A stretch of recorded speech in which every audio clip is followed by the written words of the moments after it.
भाषा सरता चैनल में आप सभी का स्वागत है। मैं डॉक्टर मंजू राय बिहार बोर्ड 10वीं वर्ग के पीयूषम भाग 2 का पंचम पाठ भारतस्य महिमा प्रस्तुत कर रही हूँ।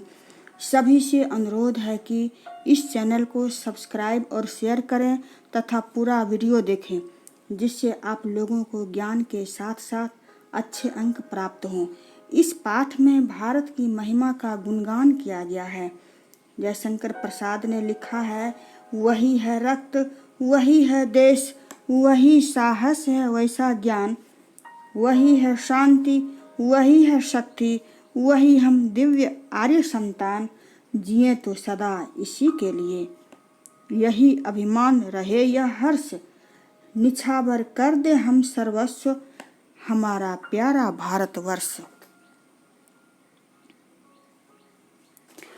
अस्माकं देशः भारतवर्षम इति कथ्यते। हमारे देश को भारतवर्ष कहा जाता है। अस्य महिमा सर्वत्र गीयते। इसकी महिमा सभी जगह गाई जाती है। इसकी महिमा का गुणगान विदेशों में वेद, उपनिषद आदि को लेकर के काफ़ी प्रशंसा की जाती है। पाठे अस्मिन् विष्णु पुराणात् भागवत पुराणात् च प्रथमं द्वितीयं च क्रमशः पद्यम गृहीतम अस्ति। इस पाठ में विष्णु पुराण, भागवत पुराण से पहला और द्वितीय पद्य को लिया गया है। अवशिष्टानि शेष पद्य अध्यक्षेनम अध्ययनकर्ताओं के द्वारा निर्माण कर प्रस्तावितानि प्रस्तुत किया गया है। भारत के प्रति भक्ति ही अस्माकम, हम लोगों का भक्ति कर्तव्य रूप से वर्तते, परम कर्तव्य है। भारत के प्रति भक्ति करना हम लोगों का प्रथम कर्तव्य है। हम लोग देखते हैं कि जब भी हमारे देश के खिलाड़ी विदेश की ज़मीन पर खेलने जाते हैं, देश का झंडा, राष्ट्रगान जब गाया जाता है, उस समय यह नहीं देखा जाता है कि यह गुजरात का है, बिहार का है, तमिलनाडु का है, मेघालय का है। वह सिर्फ यह देखता है कि यह भारत का है। इसलिए हमें सदैव अपने देश का सम्मान करना चाहिए, इसके गौरव का हमेशा ख्याल रखना चाहिए। गायन्ति देवाः किल गीतकानि। यह श्लोक विष्णु पुराण से लिया गया है। इसमें कहा गया है कि गायन्ति देवाः किल गीतकानि। ये ऐसा धरा है, वसुंधरा है, जहाँ की देवता भी गीत गाते हैं। धन्यास्तु भारत भूमि भागे, धन्य है यह भारत भूमि। हम देखते हैं कि अन्य देशों के देवता कभी भी गीत गाते हुए, नाचते हुए, बांसुरी बजाते हुए नहीं देखे जाते हैं, लेकिन हमारे यहाँ के देवता झूला भी झूलते हैं, बांसुरी भी बजाते हैं, नाचते भी हैं और कुरुक्षेत्र के मैदान में स्वर्ग और मोक्ष प्राप्त करने का मार्ग भी बताते हैं। यहाँ पर यही बात इसमें समझाया गया है। स्वर्गापवर्गास पदमार्ग भूते। स्वर्ग जोर अपवर्ग जोर पद मार्ग भूते। अपवर्ग का अर्थ होता है मोक्ष, अमरता। मार्ग भूते अर्थात मार्ग प्रस्तुत करते हैं। भवन्ति भूयः पुरुषः सुरत्वात्। यह मातृभूमि ऐसा है जहाँ पुरुष भी देवता के रूप में जन्म लेते हैं और देवता भी पुरुष के रूप में जन्म लेते हैं।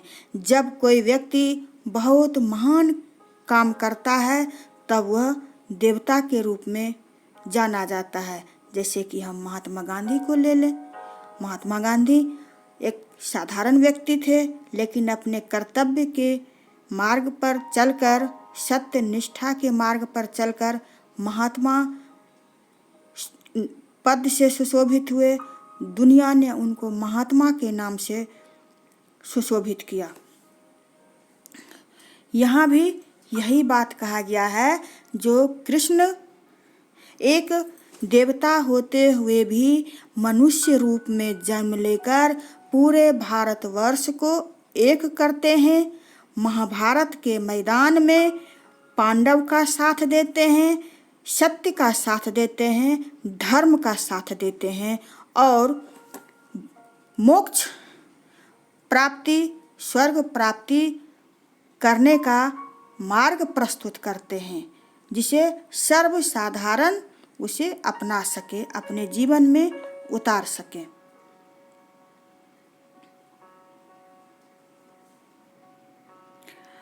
अहो अमीषा में किमकारी शोभनम। अरे हम लोगों के द्वारा ऐसा कौन सा शोभायुक्त महान कार्य किया गया है। प्रसन्न ऐसाम, प्रसन्न होकर सुदूत स्वयंहरि इच्छा के अनुकूल स्वयं भगवान श्री कृष्ण यह जो जन्म जहाँ जन्म प्राप्त किए हैं, लब्धम प्राप्त किए हैं नृषु नरों में, भारत अजीरे, भारत भूमि में, अजीरे का अर्थ होता है भूमि, मुकुंद श्री कृष्ण, सेवा योग औप्यकम, सेवा योग अस्पृहा इच्छा से ही न हम लोगों को। इसमें कहा गया है कि हम लोगों के द्वारा ऐसा कौन सा महान काम किया गया है, जहाँ हम लोगों का भारत भूमि में जन्म हुआ है। और वह भारत भूमि साधारण भूमि नहीं है, वह भूमि श्री कृष्ण की भूमि है, जहाँ श्री कृष्ण प्रसन्नता और इच्छा के अनुकूल होने पर ही अपने सेवकों को जन्म देते हैं।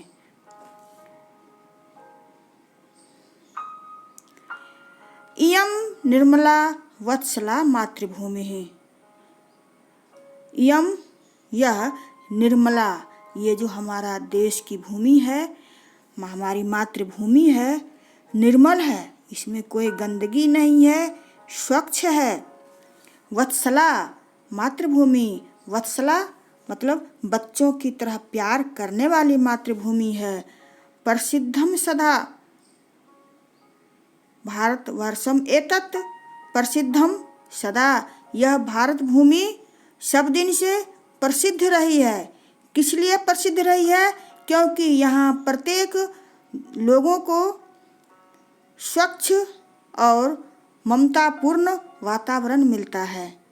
विभिन्न जना धर्म जाति प्रभेद, विभिन्न तरह के लोग रहते हैं, विभिन्न तरह के धर्म जाति वाले लोग रहते हैं। एकत्व भावम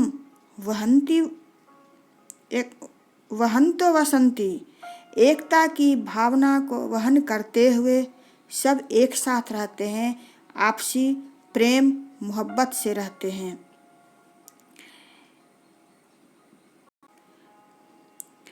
इस देश में विभिन्न तरह के जाति धर्म वाले लोग हैं, उत्तर से दक्षिण, पूरब से पश्चिम, हिंदू हैं, मुस्लिम हैं, सिख हैं, ईसाई हैं, गरीब हैं, अमीर हैं, लेकिन सबकी एक ही पहचान है, भारतीय।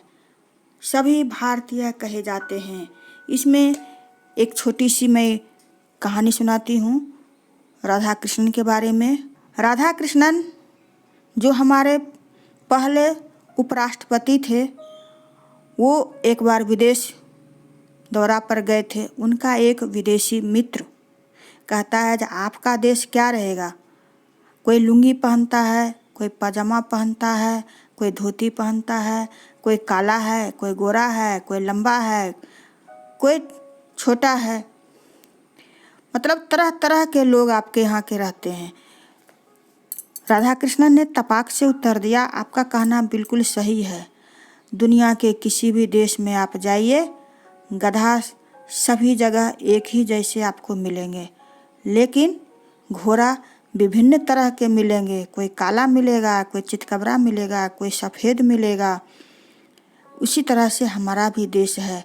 इसकी विभिन्नता ही उसकी पहचान है, उसकी संस्कृति है। सभी तरह के लोग रहते हुए भी एक ही संस्कृति है, भारतीयता की संस्कृति।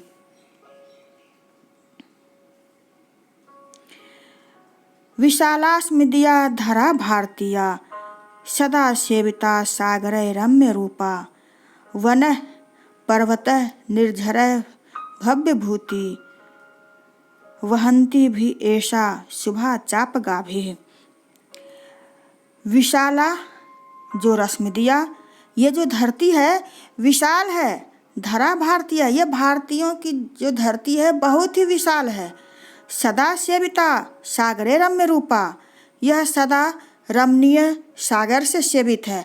आप भारत का जब मानचित्र देखते होंगे, इसके तीन ओर समुद्र ही समुद्र नजर आता है।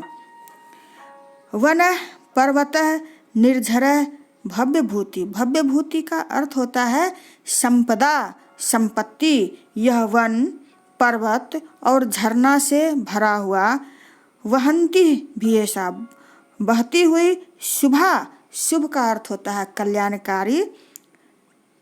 च आपगा भी, आप का अर्थ होता है जल, ग गमन करने वाली, जिसमें जल गमन करता हो, अर्थात नदियाँ, जल से भरी हुई नदियाँ। आपगा भी अर्थात यहाँ कल्याणकारी और जल से भरी हुई नदियों के द्वारा यह क्षेत्र सेवित है।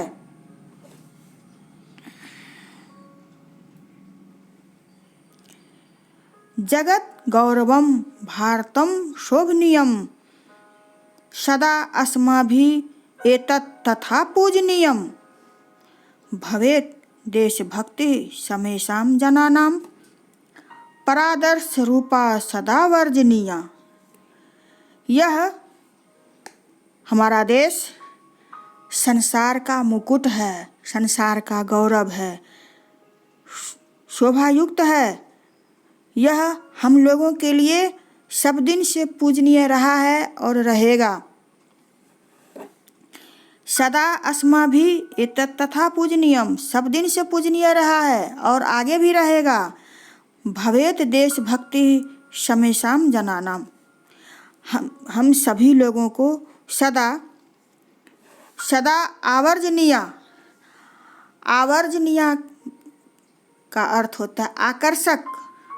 सभी लोगों के लिए सब दिन से यह आकर्षक भी रहा है, परादर्श रूपा और आदर्श रूप भी है।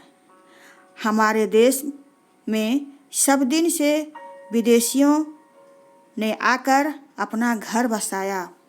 जयशंकर प्रसाद ने भी लिखा है, अरुण यह मधुमय देश हमारा, जहाँ पहुँच अनजान क्षितिज को, मिलता एक सहारा, अरुण यह मधुमय देश हमारा। इस पाठ के द्वारा हमें यह सीख मिली कि हमें अपने देश की सदा सम्मान करनी चाहिए। ऐसा कोई भी काम नहीं करना चाहिए जिससे परिवार, समाज और देश को शर्म लगे। गोपाल सिंह नेपाली ने कहा है कि पूजा करो पढ़ो नमाज, मर्म एक है। पूजा करो पढ़ो नमाज, मर्म एक है। देश अगर बदनाम हो तो शर्म एक है। उम्मीद करती हूँ, आशा करती हूँ आप लोगों को ये वीडियो अच्छा लगा होगा। आप लोग भारत का एक अच्छा नागरिक बने। धन्यवाद।